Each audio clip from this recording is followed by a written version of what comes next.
Quand on regarde scientifiquement le monde, on se rend compte qu'il y a au moins 5 grands mystères.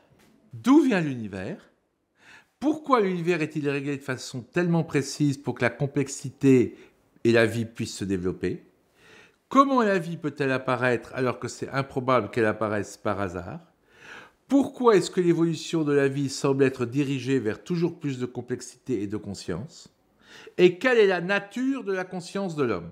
Eh bien, ces 5 grands mystères, quand on les analyse et quand on regarde les réponses que la science peut proposer aujourd'hui, elles vont toutes ces réponses dans le sens que l'univers a un sens, que l'univers correspond à un projet, qu'on n'est pas là par hasard. Aujourd'hui, il y a un très grand décalage entre ce que le public croit que la science dit de Dieu et ce que la science dit réellement. La science a découvert qu'il y a très certainement un début au temps, à l'espace et à la matière, un début à l'univers. C'est absolument original, personne ne l'avait établi en dehors de la religion.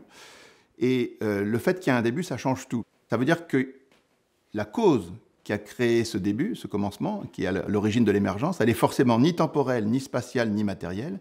Elle a eu la puissance de créer tout ce qui existe.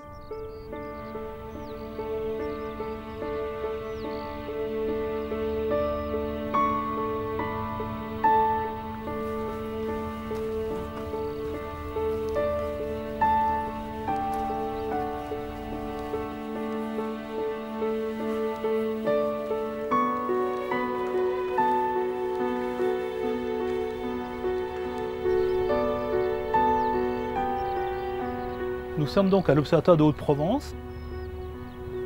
L'Observatoire de Haute-Provence a la particularité d'être un site d'observation multidisciplinaire, c'est-à-dire on fait de l'astronomie, on étudie les étoiles, les galaxies, l'enfance de l'univers, les exoplanètes, mais aussi on étudie l'atmosphère. On est sur la coursive du 193, qui est le télescope le plus grand qu'on ait sur le site. C'est un des plus grands télescopes qu'on a en France. C'est un télescope qui a été construit dans les années 50 et il a la particularité d'avoir fait une découverte très importante en 1995 qui a été la première planète au-delà du système solaire, ce qu'on appelle une exoplanète, ce qui a valu le prix Nobel aux 2 découvreurs qui sont suisses, Michel Mayor et Didier Queloz.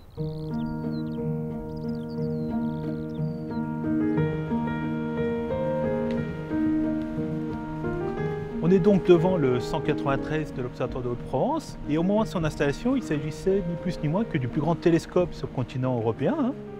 Depuis, il a été supplanté, mais il reste très actif au niveau scientifique puisqu'il est équipé d'une instrumentation extrêmement moderne. Il ne faut pas être surpris par l'aspect, par la couleur qui peut sembler un peu ancien. Un télescope, ce n'est jamais qu'un entonnoir à lumière.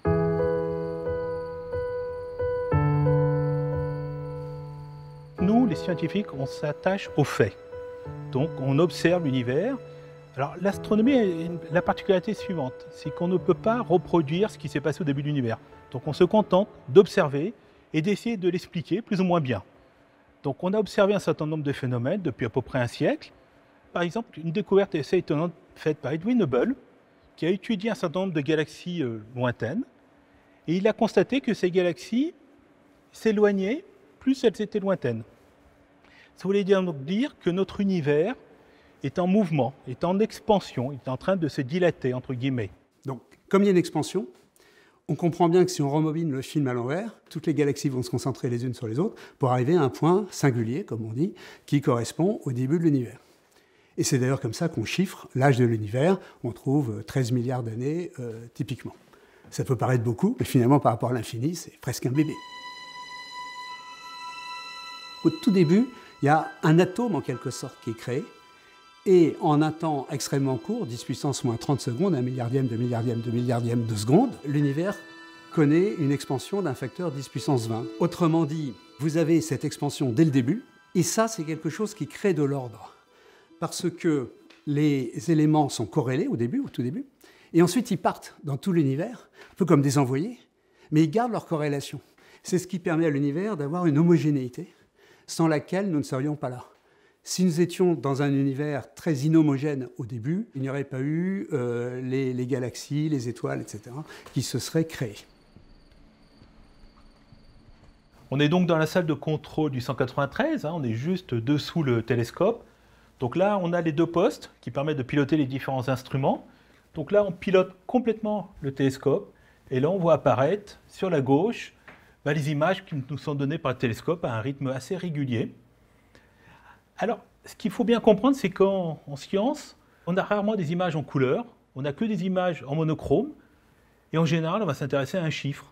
Donc typiquement, ce qui va m'intéresser, c'est l'intensité, le flux, le nombre de photons que m'émet un objet, enfin l'objet qui m'intéresse.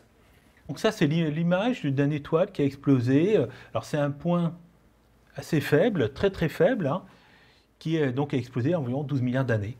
Et là, ce n'est pas une soucoupe volante du tout, ce n'est pas une galaxie, c'est l'étoile qui est tellement lumineuse, tellement brillante, qu'elle a saturé le capteur. Quand on observe ces premiers objets, on voit des objets qui ne ressemblent pas à ce qu'on a maintenant. Vu que la vitesse de la lumière est finie, donc 300 000 km par seconde, je ne peux voir que ce qui est disponible à ce moment-là. Donc quand je regarde un objet qui est à 13 milliards d'années-lumière, je le vois tel qu'il était il y a 13 milliards d'années. Mais entre-temps, il a beaucoup évolué, mais la lumière de cet objet qui a évolué n'est pas encore arrivée. Donc si je voudrais le voir tel qu'il est maintenant, il faudrait que j'attende encore 13 milliards d'années. C'est grâce à ce phénomène qu'on peut voir le début de l'univers.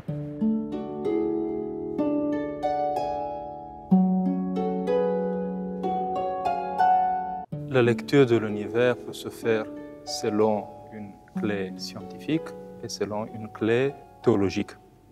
Les deux connaissances étant différentes, vu leurs compétences différentes, il est sûr que l'interprétation théologique peut être différente des conclusions des scientifiques. Par exemple, concernant le début de l'univers, on a longuement pensé que l'univers est éternel, mais avec les travaux de Georges Lemaître, qui était un chanoine belge, on s'est rendu compte qu'on peut imaginer un point de départ qu'on nomme ce qu'on appelle le Big Bang. Le Big Bang, c'est une version scientifique d'un début de l'univers. Donc, à la fois, on peut parler d'un début de l'univers, mais on peut s'approcher jusqu'à une certaine étape, mais on ne peut pas dépasser, ça reste mystérieux, que ce soit pour les scientifiques, que ce soit pour les théologiens. Le terme Big Bang est dû à Fred Hoyle, qui animait une émission de radio à la BBC pour casser du sucre sur le dos de Gamow, qui avait développé cette théorie. Il dit oui, c'est n'importe quoi, c'est comme si on appuyait sur un sac pour le faire exploser, c'est un grand bang. Et c'est malheureux que ce terme ait été retenu, parce que dans l'esprit des gens, c'est comme une explosion. Et une explosion, c'est pas voulu, c'est fortuit, c'est généralement dévastateur, c'est pas constructeur, donc c'est pas du tout le bon terme. Ce n'est pas une explosion du tout de la formation de l'univers, parce que l'univers, il est apparu, mais il n'y avait rien avant. Et donc il a créé à la fois l'espace, dans lequel on se meut actuellement, et la matière qui se trouve dedans. Donc il n'y avait rien de ce qu'on connaît, et il y a quelque chose après. Et donc tout s'expand à partir de ce moment-là.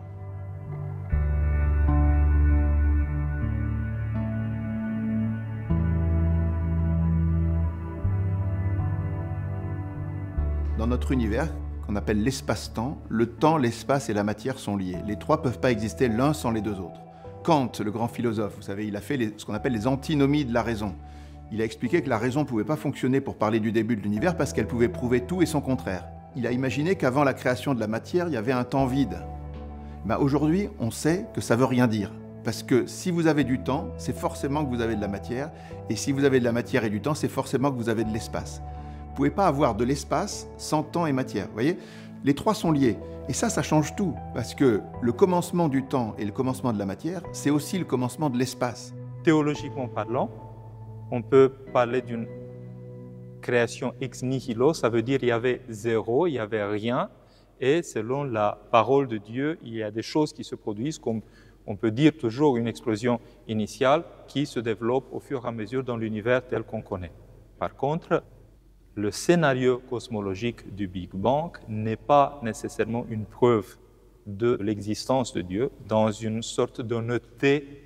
En tenant bien compte des compétences distinctes, on peut identifier des convergences qui nous réjouissent et qui nous donnent à penser à la complexité du monde et tout simplement au fondement du monde tel que nous le connaissons aujourd'hui. Et évidemment, cela résonne avec cette conviction des croyants que l'univers ne se meut pas par hasard. Mais de là à dire une confirmation de la révélation chrétienne, à mon sens, ce sera aller trop loin. La connaissance scientifique est d'un tout autre ordre. Elle ne s'intéresse pas aux causes ultimes ni à la finalité des choses et de l'univers en général. Elle s'intéresse aux mécanismes d'évolution des phénomènes et des lois qu'elle met en évidence. La manière dont se meuvent les êtres, les choses, sont mis en évidence par les travaux des scientifiques. Mais les scientifiques ne peuvent pas répondre à la question du pourquoi, de la cause et de la finalité ultime. Ça n'est pas l'objet de la science. Là, on a observé une étoile qui a explosé en 1987, donc une supernova, une étoile qui donc a explosé dans le nuage de Magellan, et donc on a pu voir son évolution au cours du temps. Donc on voit en 1994 l'objet, on voit une couronne qui est apparue, et on voit que sa morphologie, son aspect change en l'espace de 12 ans. Donc ça nous permet d'étudier comment une étoile explose. Notre univers a 13,8 milliards d'années à peu près. Ce qui est intéressant, c'est qu'en astronomie, nous, on peut remonter jusqu'à 300 000 ans. Donc c'est-à-dire qu'on étudie de maintenant à 13,8 moins 300 000 ans, donc c'est-à-dire 13,5 milliards. Et par contre, de 300 000 ans à zéro, l'univers était totalement opaque. Donc là, on bute sur ce mur et on ne pourra jamais le franchir. Là, vous pouvez fabriquer tout le télescope le plus gros du monde, le faire de milliers de kilomètres, vous ne pourrez jamais parce que l'information n'est pas disponible. La lumière n'était pas libre à ce moment-là. On peut essayer de reproduire en laboratoire les conditions qui prévalaient à ce moment-là. Donc là, c'est le rôle des accélérateurs de particules, de faire entrer en collision des particules élémentaires, de créer des énergies qui s'en rapprochent le plus possible.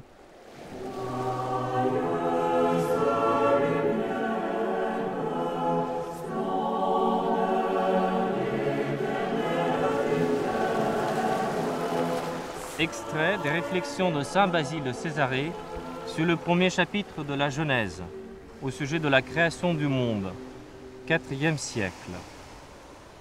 On lit au début du livre de la Genèse, Dieu dit que la lumière soit, et la lumière fut. Cette première parole de Dieu produisit la substance de la lumière, dissipa les ténèbres, mit fin à la tristesse, et départit soudain à tous les êtres leur aspect agréable et charmant, car le ciel apparut qui était jusqu'alors enveloppé de ténèbres, et sa beauté égalait celle dont maintenant encore témoignent nos yeux. Le monde s'entourait d'un vif éclat, ou plutôt, il tenait la lumière intimement unie à lui. Telle est en effet sa nature subtile et diaphane, que la lumière, pour cheminer au travers, n'a besoin d'aucune durée temporelle. Car de même qu'il permet à nos regards de se porter immédiatement sur les objets visibles, ainsi laisse-t-il les rayons lumineux attendre en moins de temps qu'on ne saurait l'imaginer toutes les extrémités de son domaine, le nord et le midi, l'orient et l'occident. Quelle autre nature pourrait-elle avoir sinon divine? Ainsi, d'un mot, le Créateur de l'univers départit soudain au monde la charme de la lumière, créa ainsi une substance dont l'entendement humain ne peut rien concevoir, qui dépasse l'agréable jouissance.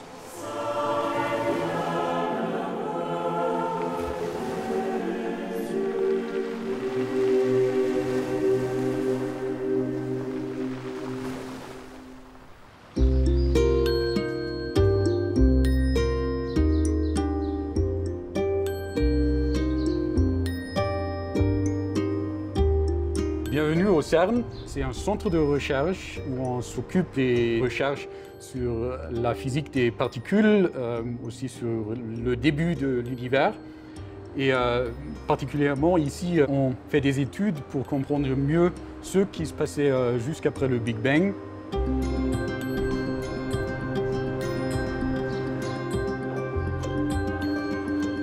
C'est le plus gros laboratoire de physique fondamentale qui héberge l'accélérateur le plus puissant. Et on peut ainsi essayer de comprendre les tout premiers instants de l'univers, puisqu'on reconstitue en fait des conditions de l'univers primordial.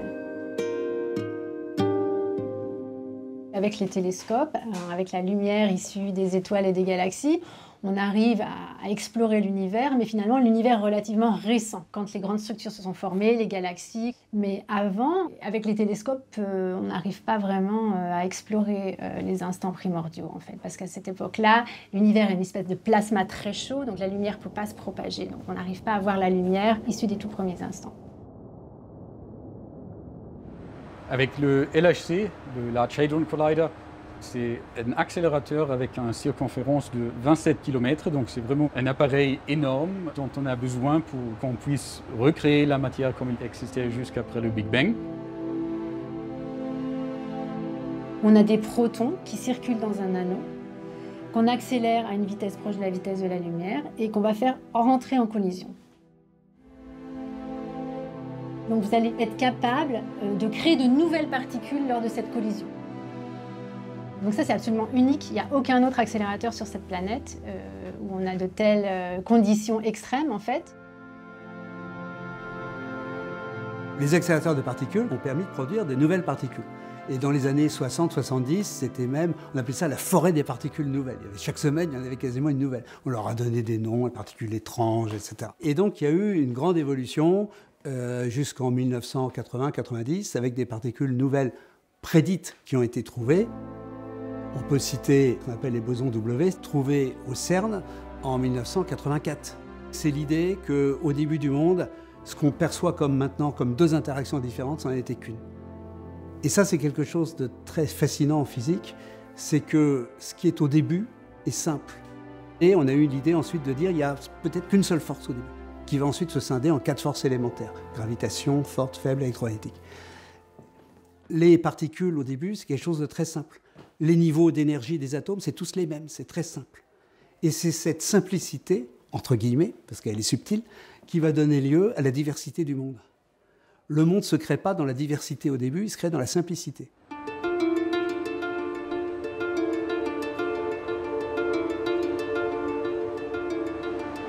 Alors ici, on se trouve à l'entrée de la caverne expérimentale. Il y a un système de protection pour éviter que quelqu'un puisse entrer. Quand l'accélérateur est mis en marche, il y a de la radiation. Après, si on passe par ici, on peut voir le shaft, on peut descendre jusqu'à l'expérience. Maintenant, on voit le béton qui est utilisé comme protection. Ici, on peut quand même travailler sans se préoccuper de la radiation. Au tout début du monde, il y a une énergie colossale et cette énergie, elle se retrouve finalement principalement dans les photons et dans le rayonnement électromagnétique. Qu'est-ce qui va se passer? C'est que la matière sort du vide. Vous allez me dire, mais comment est-ce possible? C'est que le vide n'est pas vide. C'est un magma en quelque sorte de ce qu'on appelle des particules virtuelles. Particules virtuelles, c'est qu'elles ne sont pas réelles, mais elles peuvent sortir du vide. Et si vous mettez suffisamment d'énergie, vous pouvez faire sortir du vide un électron et son antiparticule, un positron. Donc il faut juste mettre suffisamment d'énergie. C'est assez intéressant cette affaire parce que ça veut dire que la matérialité se crée à partir d'un état qui n'est pas matériel au fond. Il est plutôt potentiel. Donc vous avez les particules qui sortent du vide.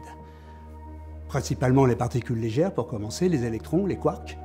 Et ensuite, il faut les assembler pour faire la matière lourde. Donc il y a une course de vitesse en quelque sorte entre différents éléments pour que ces particules qui sont sorties du vide puissent ensuite s'assembler, former le proton, le neutron, et ensuite encore une autre course de vitesse pour que les protons et les neutrons puissent également s'assembler pour former les noyaux atomiques. Il n'y aurait pas eu ça, nous ne serions pas là pour en parler.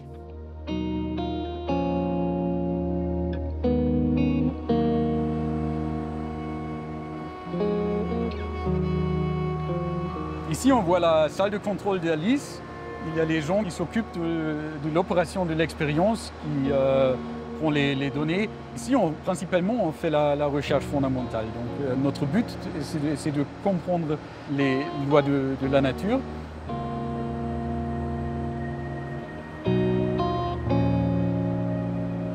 J'ai évoqué le fait qu'il y avait des courses de vitesse qui se produisent pour que ça fonctionne.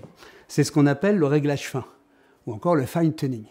Alors ça a été introduit par Fred Hoyle que les constantes physiques et les conditions initiales semblent réglées, je vais mettre des guillemets, réglées, de telle sorte que tout ça, ça fonctionne. Et le réglage se révèle être d'une précision époustouflante. 1 sur 10 puissance 17, c'est-à-dire c'est 1 milliardième de milliardième. Maintenant, avec les simulations informatiques, on montre que si on dérègle une constante, par exemple la constante de gravitation du 10e chiffre après la virgule, et que vous faites rouler votre ordinateur, vous vous rendez compte que l'univers fait flop en quelque sorte, que les galaxies ne se forment pas, que la matière lourde n'apparaît pas, et ça ne marche pas. Donc pour que ça fonctionne, il faut ce réglage, entre guillemets, absolument époustouflant. Et ça, c'est une preuve de l'existence d'une pensée derrière le monde qui semble irréfutable. Et d'ailleurs, il y a de nombreux écrits de physiciens matérialistes qui disent que c'est une vraie difficulté, cette question. Donc il faut la résoudre. Il y a deux grandes informations qui nous viennent de l'étude de l'univers. Premièrement, l'univers ne s'explique pas entièrement par lui-même. Il n'est pas autosuffisant. Il y a un au-delà de l'univers, quel qu'il soit. Et deuxièmement, il y a un réglage très particulier de cet univers à l'origine. Pourquoi ? Parce que si par exemple la vitesse d'expansion est un tout petit peu plus grande, eh bien l'univers va se diluer dans le néant. Si elle est un tout petit peu plus faible, cette vitesse d'expansion, l'univers va s'écraser sur lui-même. Si vous prenez les forces nucléaires fortes ou les forces nucléaires faibles et que vous les changez un tout petit peu, c'est la même chose. Vous aurez un univers où toutes les étoiles vont exploser comme des bombes H et où la vie ne pourra pas avoir le temps de se développer autour d'une étoile, ou au contraire un univers où les étoiles ne vont pas s'allumer, voyez-vous ? Donc la conclusion est très claire, soit il y a une infinité d'univers avec tous des constantes différentes, et nous sommes par hasard dans le seul qui a les bonnes constantes. C'est comme si vous jouez au loto une infinité de fois, vous allez forcément finir par gagner. Ou alors, s'il n'y a qu'un seul univers, il est totalement irrationnel de ne pas postuler un principe créateur. Et ça, c'est complètement nouveau, parce que ça réintroduit l'idée du créateur, pas la preuve, mais ça réintroduit le concept du créateur en sciences fondamentales, uniquement en astrophysique, sans parler de religion ni quoi que ce soit d'autre. Et ça, c'est radicalement nouveau.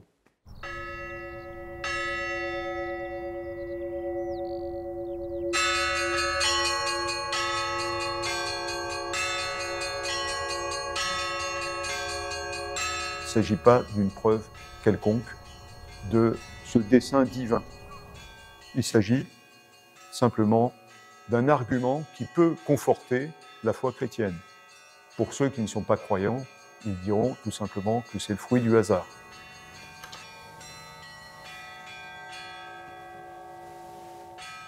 Alors, on peut se demander si ce hasard a un sens du point de vue chrétien orthodoxe. Je pense clairement qu'il n'y a pas de hasard.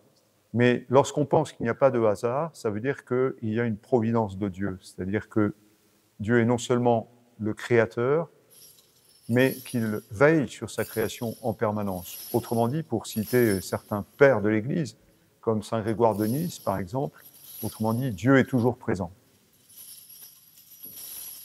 Mais alors se pose la question de la liberté, parce que s'il n'y a pas de hasard, pour autant, il n'y a pas de total déterminisme, c'est-à-dire imaginer que l'univers est calculé à l'avance, entre guillemets, par un Dieu qui a tout prévu. Ce serait contraire à toute idée de liberté qui est laissée fondamentalement à l'homme. On peut penser que Dieu sait à l'avance ce qui va se produire dans le destin de l'univers, mais pour autant, cela ne contredit pas notre liberté. C'est évidemment difficile à concevoir, mais néanmoins, je crois que c'est conforme à la révélation. Béni notre Dieu, en tout temps, maintenant et toujours, et dans les siècles des siècles.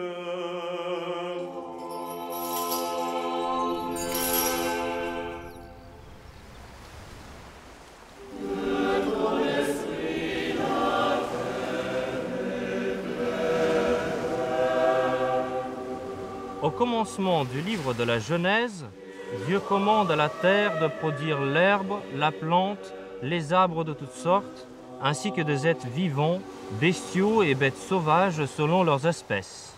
Ces simples commandements deviendraient aussitôt une puissante loi de nature, une raison industrielle menant à leur achèvement la 1000 particularités des plantes, avec une diversité dépassant celle de notre pensée. Aujourd'hui encore, ce commandement inscrit dans la terre et dans les animaux pousse la nature à manifester sa fécondité chaque année, produisant herbes, graines et arbres. Rien n'est superflu, rien n'a été négligé dans les œuvres du Créateur. Les plantes et les animaux sont pourvus des caractéristiques nécessaires à leur survie, telles que les dents aiguës des animaux carnivores comme les ours, les lions ou le long cou du chameau ou de la girafe pour atteindre la nourriture. De tels exemples se multiplient à l'infini. Qui d'autre aurait pu organiser tout cela avec une telle harmonie, sinon le souverain de toutes choses?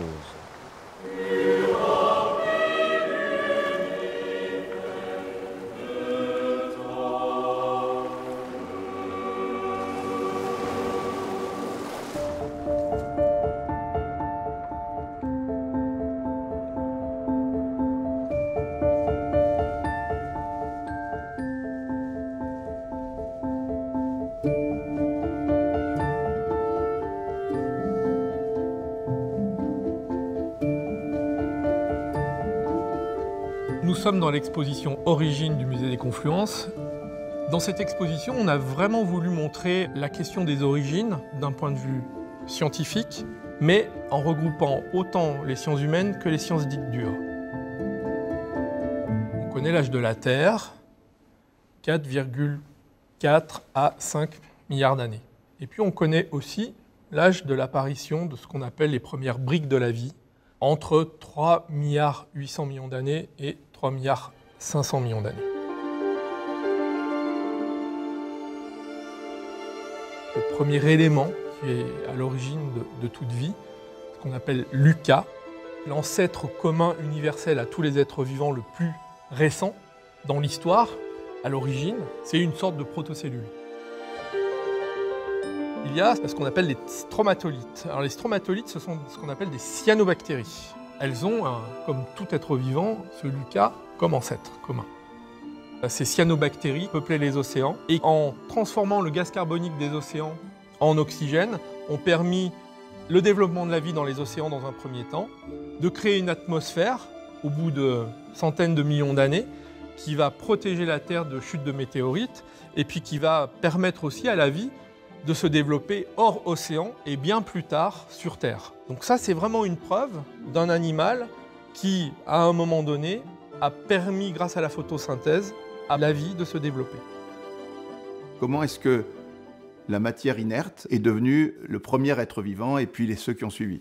Pendant des siècles, on a cru que c'était très simple. On appelait ça la génération spontanée. On pensait que quand on prenait un peu de sable et qu'on frottait un peu, hop, la vie allait démarrer. Pas du tout. On sait aujourd'hui que tout ce qui est vivant sur la Terre est composé de cellules. Des bactéries à l'homme, en passant par toutes les plantes, tous les animaux, c'est des cellules. Et toutes les cellules sont codées par l'ADN. Et l'ADN est un langage extrêmement sophistiqué qui est né parfait il y a 3,8 milliards d'années sur la Terre et qui code tout le vivant. La question, c'est comment ça se fait que les lois de l'univers ont créé ce langage d'une technologie hallucinante. Pour avoir une première cellule capable de s'auto-répliquer, il faut déjà un certain nombre de mécanismes à l'intérieur de la cellule qui sont capables de s'auto-répliquer. Et ces mécanismes ne peuvent pas apparaître d'un coup. Donc il faut imaginer le système le plus simple possible, et c'est déjà un système qui doit avoir une membrane pour le protéger, sinon il va se désagréger complètement. Il faut qu'il y ait déjà un code de traduction. Il y a un ADN qui permet d'être lu par des ARN. Les ARN vont ensuite envoyer le message, faire des protéines, etc. C'est l'œuf ou la poule, quoi. Le co-découvreur de l'ADN, Francis Crick, avait développé l'hypothèse, il disait en gros, la vie n'a pas pu apparaître sur Terre par hasard, c'est impossible. Donc, ces extraterrestres qui ont envoyé la vie sur Terre, c'est la seule solution que je vois parce qu'elle ne peut pas apparaître au hasard et je ne crois pas en Dieu. Mais le problème, c'est que ça ne refait que repousser le problème. Parce que comment les extraterrestres sont apparus ? Il a bien fallu eux aussi qu'il y ait une origine de la vie, vous comprenez ? Sur leur planète. Donc voilà, donc le problème est vraiment gigantesque et aujourd'hui, c'est un grand mystère. Pendant longtemps, on a pensé que le sommet de l'évolution, c'est-à-dire le progrès ultime, d'un point de vue de l'évolution des espèces, c'était l'humanité. À l'époque, on représentait ça sous la forme d'un arbre. Le point d'origine, c'était les racines. Et plus on montait, plus on allait vers des espèces qui étaient dites évoluées. Qui on mettait au sommet de l'arbre? Un humain. Aujourd'hui, heureusement, on représente l'histoire de l'évolution des espèces sous la forme d'un buisson, c'est-à-dire d'un point central qui va dans toutes les directions. Le buisson du vivant, c'est une représentation de l'histoire de l'évolution de la vie et des êtres vivants. Le point central représente Lucas, qui est à l'origine de tous les êtres vivants, et vous voyez que le buisson est formé de 3 branches. La branche des archées, la branche des bactéries et la branche des eucaryotes auxquelles nous appartenons. Si vous partez du point central et que nous regardons seulement notre branche, la branche du genre humain, vous voyez des branches qui sont laissées de côté. Certaines de ces branches sont des voies sans issue, c'est-à-dire qu'il n'y a pas eu d'évolution des espèces à ce moment-là, et ces espèces ont disparu. L'évolution des espèces, c'est avec le temps, une espèce va s'adapter à son environnement, et donc va poursuivre son existence, mais avec des modifications. Des modifications de comportement, des modifications génétiques, etc. Si une espèce ne s'adapte pas, elle disparaît. Longtemps, c'était par exemple la théorie de Lamarck, on pensait que l'évolution d'une espèce, c'était la pression de son environnement. Alors Darwin, derrière, a expliqué les choses différemment. C'est-à-dire que si votre environnement change, soit vous restez et le hasard de la génétique fait que certains vont pouvoir s'adapter et donc évoluer sous la bonne forme pour pouvoir rester sur place. Sinon, vous allez trouver votre nourriture ailleurs, vous allez vous déplacer ou vous allez disparaître. Par exemple, les dinosaures, il y a 65 millions d'années, aujourd'hui on pense que c'est la chute d'une énorme météorite qui a permis l'extinction des dinosaures. Heureusement, il y a des petits mammifères, ça ressemblait à des petites musaraignes qui vivaient sous terre. Elles vont pouvoir continuer à manger des racines, à manger des graines, à subsister. Et on serait, nous, notre lignée issue de cette histoire. Les anglo-saxons parlent de Darwinian Evolution. C'est comme si vous dites que la Terre tourne autour du Soleil de façon newtonienne. Ben non, la Terre tourne autour du Soleil, c'est un fait. Newton a tenté de l'expliquer, Einstein avait une meilleure explication. Donc l'évolution veut dire uniquement tous les êtres vivants sont unis par les liens de la descendance. Et rien d'autre. Et l'idée de Darwin, c'est que l'ensemble de la beauté et la richesse de la nature vient essentiellement d'un mécanisme de mutation aléatoire trié par la sélection naturelle. L'exemple le plus connu, c'est vous prenez les gazelles et les lions. Les gazelles qui courent plus vite échappent aux lions, et donc elles ont des enfants, et les gazelles qui courent moins vite sont bouffées par les lions. Les lions qui courent moins vite meurent de faim, les lions qui courent plus vite et mangent les gazelles et ont des enfants. Donc la grande idée, à mon avis, sur les sciences d'évolution actuelles, même si elle est encore minoritaire, c'est justement que les mécanismes darwiniens ne sont pas une explication complète, ni même une explication de la majeure partie des phénomènes évolutifs. Donc il y a une évolution, absolument, nous avons tous un ancêtre commun. Si on remonte dans nos ancêtres, on trouvera des primates, et après on trouvera des reptiles, et après on trouvera des batraciens et des poissons, et jusqu'à des êtres unicellulaires. Mais cela ne veut pas dire que cette évolution s'est produite uniquement par hasard et sélection naturelle, voyez-vous? Et ça, c'est un point essentiel.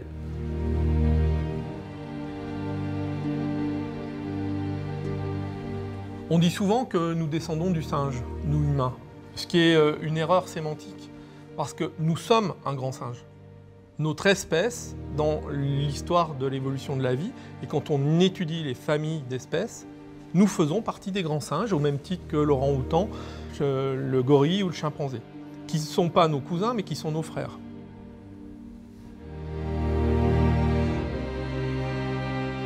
L'origine de la vie est une question tout à fait fascinante. Il y a plein de théories, mais une chose est sûre, c'est qu'en fonction des lois connues aujourd'hui, ce n'est pas quelque chose qui ait pu se faire par hasard. Il y a des réglages dans les lois de l'univers à découvrir pour comprendre pourquoi, quand les conditions sont réunies, la vie peut apparaître. Je pense que c'est quelque chose qui est un phénomène naturel, inscrit dans les lois de la nature.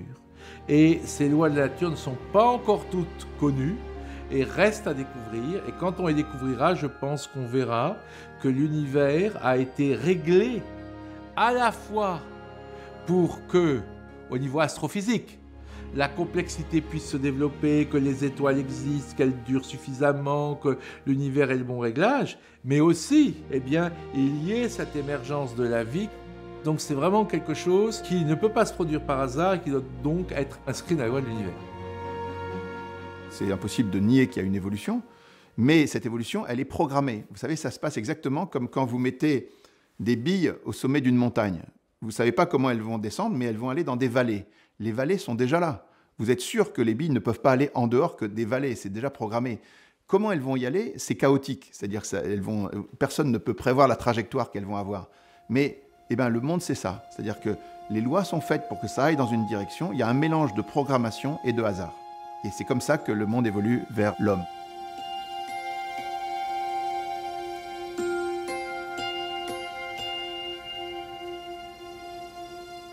On constate, on se rend compte que l'univers se développe de telle façon, avec un rythme, avec une dynamique, qui devait permettre en certains moments que la vie émerge, et pas n'importe quelle vie, mais même la vie avec une conscience, c'est-à-dire quelqu'un qui peut observer, qui peut lire cet univers. Le simple fait que cet univers montre qu'en réalité, il y a une telle calibration de ces constantes qui ne pouvait pas, mathématiquement parlant, ou physiquement parlant, arriver par hasard à cet état, constitue quelque chose qui interpelle profondément la foi de l'Église. Parce que dans l'Église, nous avons une vision téléologique, c'est-à-dire on voit bien que l'univers avance de cette façon pour que l'on puisse s'accomplir dans cet univers, avoir une relation avec l'univers et avoir une relation avec Dieu à travers l'univers. Donc l'homme, dans la mesure où il commence à connaître l'univers, à le lire d'une façon théologique, arrive au fur et à mesure à la connaissance de Dieu.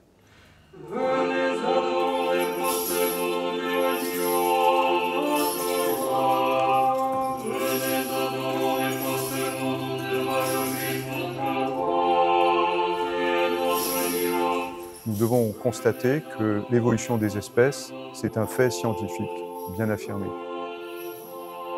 Comment concilier cela avec ce que nous dit le livre de la Genèse?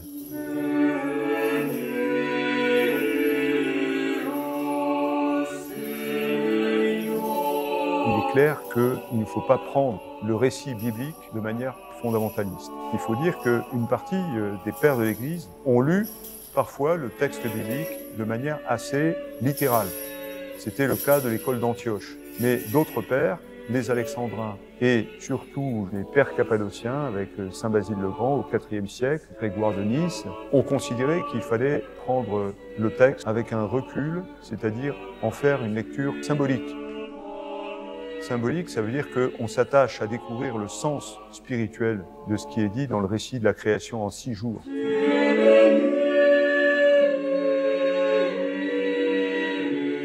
Est-ce que Adam et Ève peuvent être considérés comme des personnages historiques? L'Église n'a pas statué sur cette question. En revanche, on peut voir Adam et Ève comme les prototypes de notre humanité, porteurs de nos grandeurs et de nos faiblesses.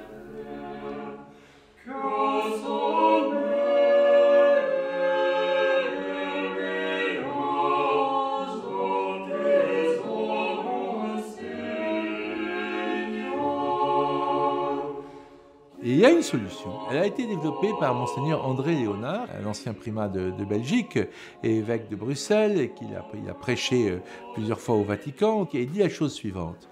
Adam et Ève n'ont jamais mis les pieds sur Terre, ni même dans le monde du Big Bang. Ils ont vécu dans un monde pré-terre-naturel. Il y a le monde naturel où nous vivons, le monde pré-terre-naturel en théologie chrétienne, et le monde divin. Il y avait un monde pré-terre-naturel où Adam et Ève ont été créés par Dieu, et Adam est l'archétype de tous les hommes et Ève l'archétype de toutes les femmes. Donc nous sommes tous descendants d'Adam et Ève, comme tous les Airbus A380 sont descendants du plan de l'Airbus A380 qui a été fait par les ingénieurs. Dieu, il a fait le plan de l'homme, le plan de la femme, le plan de tous les êtres vivants. Et il a fait ça dans un monde qui n'est pas le monde physique, qui est avant le Big Bang. Et qu'est-ce qui s'est passé? Dans ce monde-là, Adam et Ève ont fait l'expérience du bien et du mal, l'expérience de la liberté.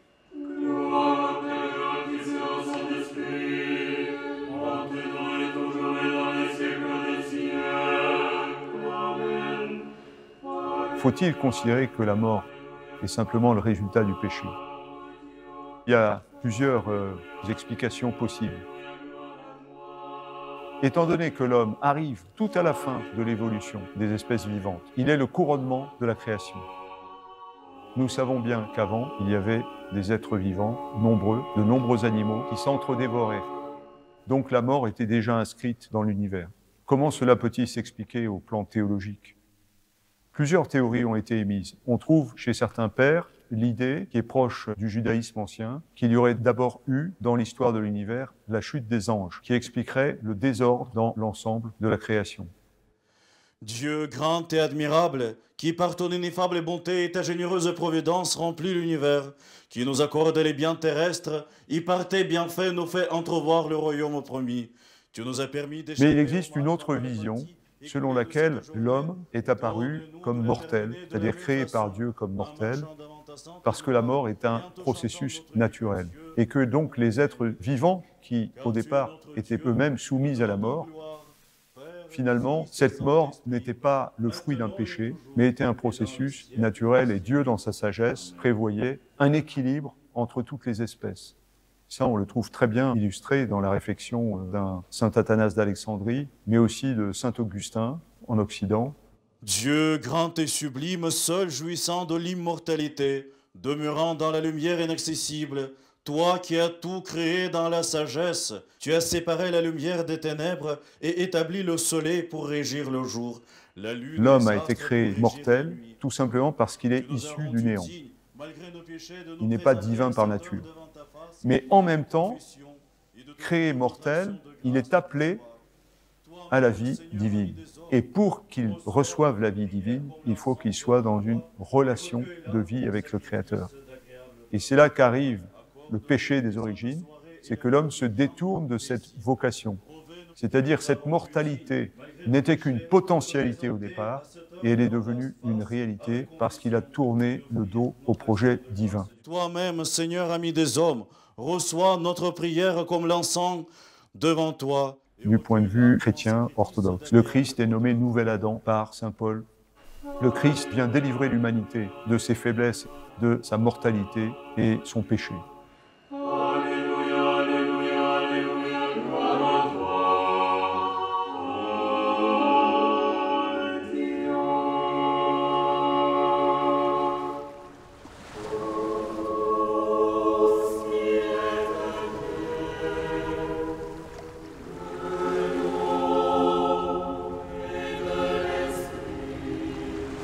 Il est écrit, Dieu créa l'homme à son image et à sa ressemblance, pour qu'il commande aux poissons de la mer, aux oiseaux du ciel, aux bestiaux, à toutes les bêtes sauvages sur la terre.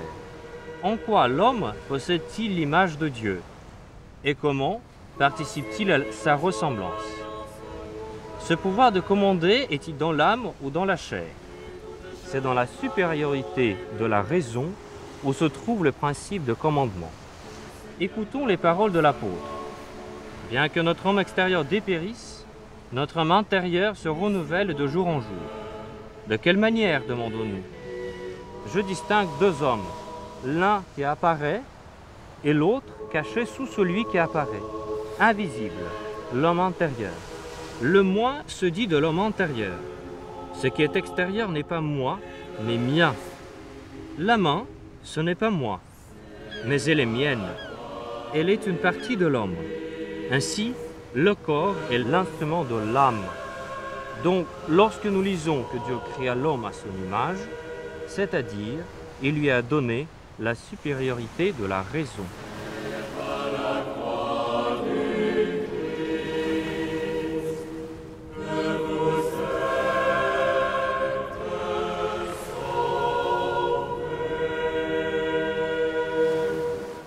y a la création du monde, du temps, de l'espace et de la matière, il y a la création de la vie, mais il y a aussi la création de l'homme. La conscience humaine, la conscience de soi, c'est un mystère sur lequel la science est en difficulté parce qu'on n'arrive pas à comprendre comment est-ce qu'à partir de matière et de neurones, on arrive à créer de la pensée.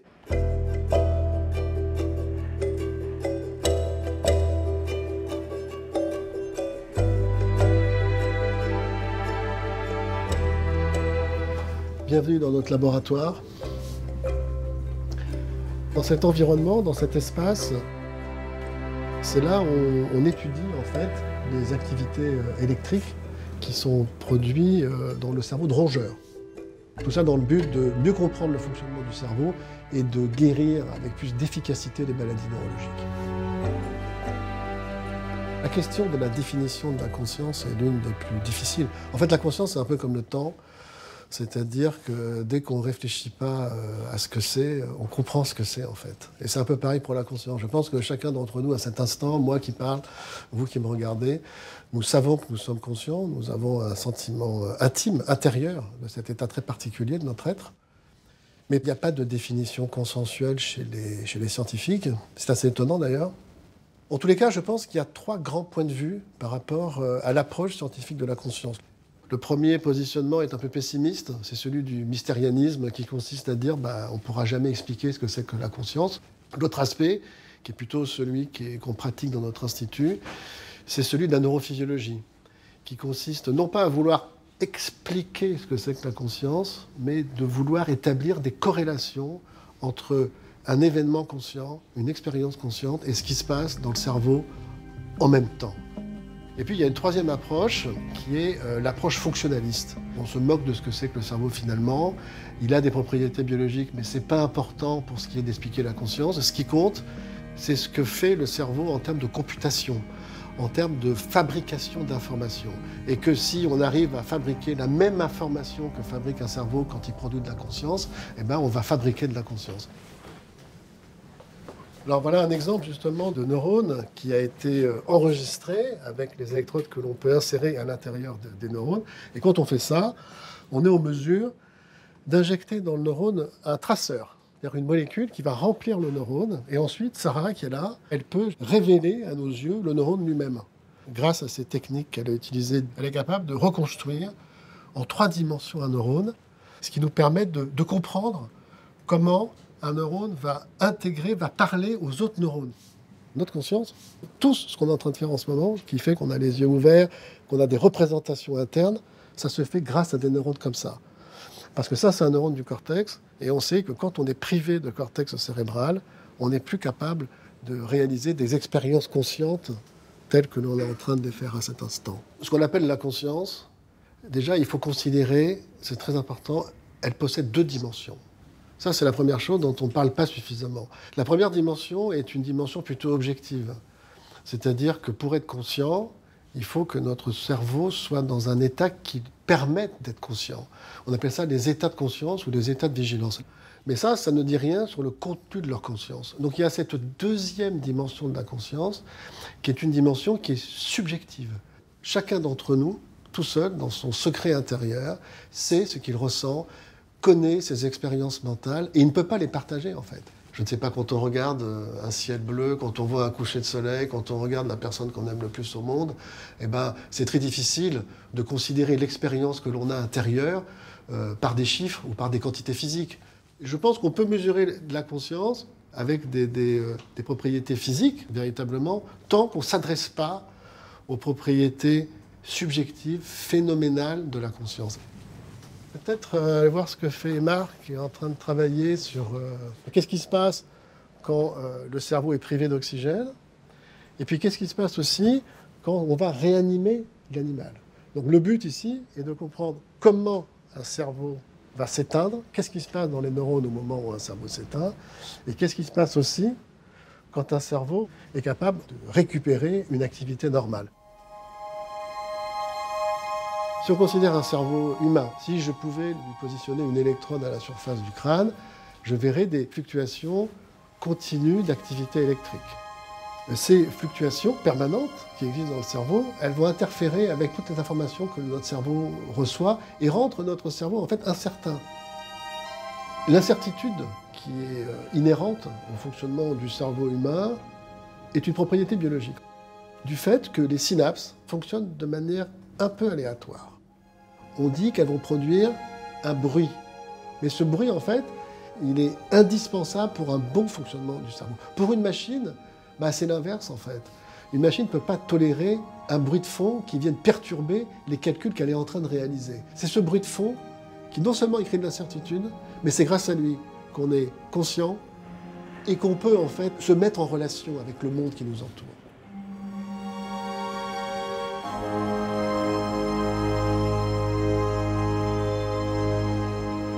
La conscience est sans doute, avec l'origine de la vie, un des plus grands mystères scientifiques. Il est fascinant de voir que 2500 ans après le fameux commandement de Socrate « Connais-toi toi-même et tu connaîtras l'univers et les dieux », on n'a pas vraiment progressé, malgré tous les neuroscans, les PET scans, les moyens incroyables qu'on a mis pour comprendre ce qu'est réellement la conscience. Il y a autant de théories de la conscience qu'il y a de grands scientifiques travaillant sur le sujet. Et la question que moi je pose, c'est si on cherchait dans la mauvaise direction. Tous ces gens-là cherchent dans l'idée que le cerveau crée la conscience.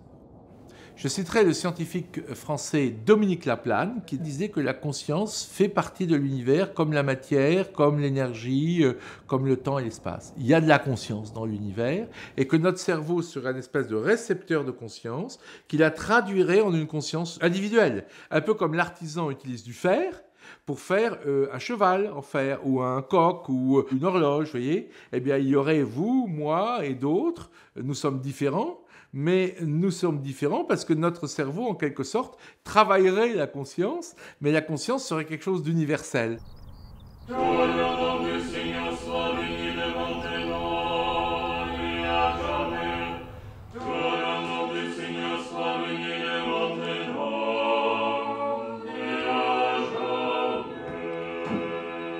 Et que la bénédiction du Seigneur soit sur vous, par sa grâce et son amour. Dans la réflexion des pères de l'Église occidentale, à commencer par Augustin, la conscience est bien mise en avant comme ce qui caractérise tout particulièrement l'être humain par rapport au reste des animaux. Mais pour ce qui est de la réflexion des pères grecs, les choses sont plus mesurées. Et des théologiens orthodoxes du XXe siècle, comme Vladimir Lossky ou encore Jean Zizioulas, soulignent plutôt que ce qui est constitutif de l'homme, c'est le caractère personnel, c'est-à-dire le fait d'être personne. Et qu'est-ce que c'est qu'être une personne? C'est pas nécessairement être conscient, mais c'est être dans une relation de vie avec son créateur, en tant qu'image de ce créateur.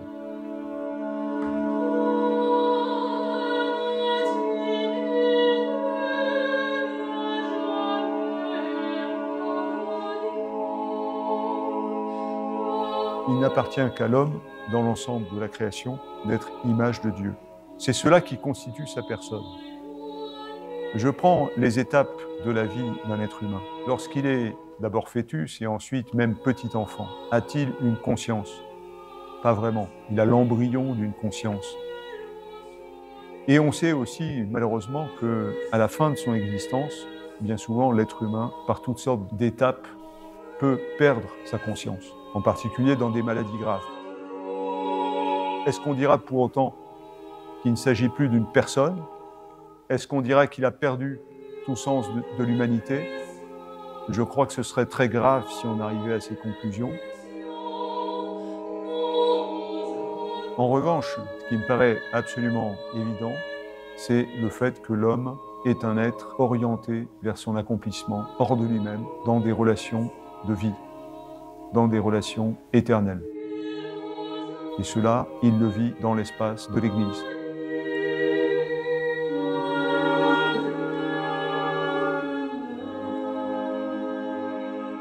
Et il est appelé à réaliser cette ressemblance à un Dieu qui est en lui-même éternellement communion. Donc, c'est cette dimension communionnelle, cette dimension d'amour vécu qui accomplit l'homme dans son humanité. Beaucoup plus que ces notions de conscience, conscience de soi, conscience de l'autre. La conscience, en fait, est un outil de l'humanité. En aucun cas, elle ne réalise l'humanité en elle-même.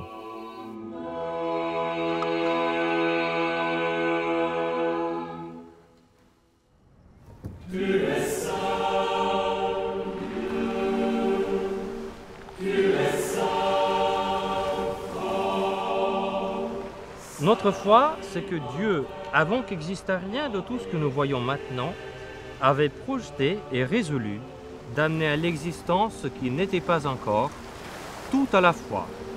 L'ensemble du monde, composé de parties dissemblables, il le lia étroitement par la loi d'une indissoluble amitié. Dieu, l'artisan des grandes œuvres, vous donna l'intelligence de la vérité, afin que des êtres visibles vous parveniez à la connaissance des invisibles. Car depuis la création du monde, ces perfections invisibles se laissent, grâce à ces œuvres, concevoir par nos intelligences, de telle sorte que dans la terre, dans l'air, dans le ciel et dans l'eau, la nuit et le jour, dans tout l'univers, nous trouvions d'une manière évidente les souvenirs de notre bienfaiteur.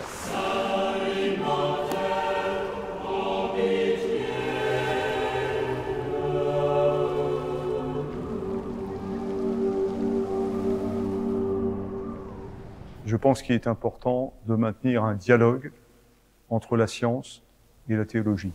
Les deux ne peuvent pas concorder, et je pense que c'est une erreur de penser à l'inverse, que les deux seraient en contradiction. On peut se poser la question si la science peut nous aider à comprendre Dieu. Je ne crois pas fondamentalement. La science peut nous aider à mieux connaître la création de Dieu et à voir la sagesse infinie de Dieu dans la réalisation de ses plans. Tout cela peut nous permettre de nous émerveiller de la sagesse de Dieu, mais ce n'est pas ça qui nous fera connaître Dieu. Connaître l'œuvre de Dieu, c'est tout à fait autre chose que d'être dans ce dialogue d'amour avec le Créateur qui est offert dans la prière.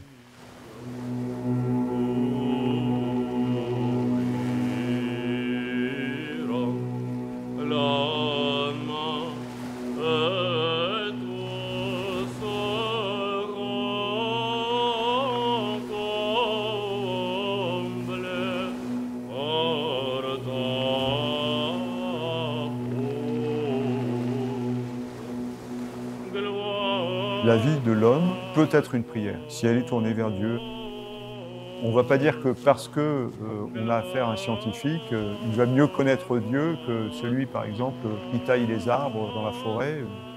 Non, parce que celui qui taille des arbres dans la forêt, il peut avoir un regard méditatif, contemplatif, et ainsi il perçoit aussi bien, parfois peut-être mieux, la création qu'un scientifique qui étudie les lois de l'univers à travers la dimension mathématique de ces lois physiques.